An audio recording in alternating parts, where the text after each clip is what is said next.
এখন আমরা দেখব কোড ইউনিটস। কোড ইউনিটসের কাজটা কি মূলত আমরা সেটা এখন দেখার চেষ্টা করব। এর মূলত কাজ হলো আমরা যখন কোনো একটা ক্যারেক্টারের ইউনিকোড বের করার চেষ্টা করব, তার ইন্টিজার ইউনিকোডটা কত হবে, সেই জন্য আমরা কোড ইউনিটসটা ব্যবহার করে থাকি। আরেকটা বিশেষ কাজে আমরা এটাকে ব্যবহার করে থাকি যখন আমরা কোনো ক্যারেক্টারের এনকোডিংয়ের সাথে কাজ করতে চাই, সেক্ষেত্রে আমরা এটাকে ব্যবহার করে থাকি। It returns an unmodified list of the Unicode transformation format, সংক্ষেপে যেটাকে আমরা ইউটিএফ বলে থাকি। এখন আমরা একটু প্র্যাকটিক্যালি দেখব, তাহলে ক্লিয়ারভাবে বুঝতে পারবো এটার কাজটা আসলে কি, কখন আমরা ব্যবহার করব, কোন জায়গায় ব্যবহার করব। চলুন শুরু করি আমাদের প্র্যাকটিক্যাল কাজটা।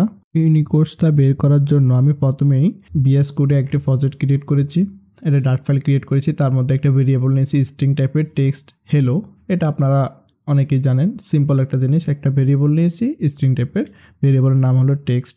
এখন আমরা ইউনিকোডটা বের করার চেষ্টা করবো, সেজন্য আমরা কি করতে পারি, প্রিন্ট স্টেটমেন্টটাকে কল করতে পারি এবং টেক্সট ডট, আমি আগে বলেছি প্রপার্টির মধ্যে সবসময় ডট থাকবে, কোনো প্যারেন্থেসিস থাকবে না, সেটা হলো প্রপার্টি। যেটার মধ্যে প্যারেন্থেসিস থাকবে সেটা হলো মেথড। ক্লিয়ার?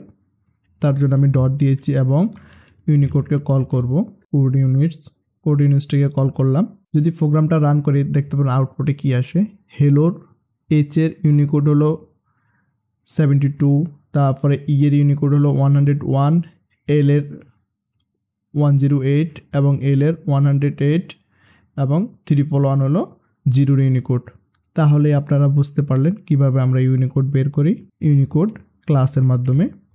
দেখেন ইউনিকোড ক্লাসে যদি আমরা দেখি এটা কী রিটার্ন করে, ইউনিকোড এটা লিস্ট ইন্টিজার টাইপের ভ্যালু সে রিটার্ন করে। আবারও যদি আমরা সিঙ্গেল কোনো ক্যারেক্টার্সের আমরা যদি ইউনিকোডটা বের করে থাকি, সেক্ষেত্রে আমরা জাস্ট এখানে সিঙ্গেল ওয়ার্ডটা লিখে দেবো এবং প্রোগ্রামটা রান করবো। দেখতে পাচ্ছি এর ইউনিকোড হলো 65।